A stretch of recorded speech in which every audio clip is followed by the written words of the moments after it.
We're here at Autumn Festival today, Food for Life.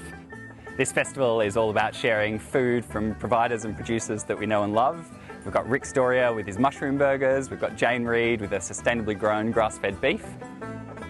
Uncle Stan Grant tells us that the true Wiradjuri meaning of Wagga Wagga is a place of big celebration and dance.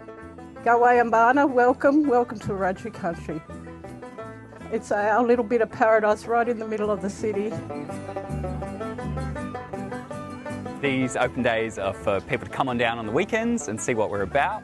They're a place where you can enjoy the ambience of the gardens, enjoy some live music, maybe catch some workshops.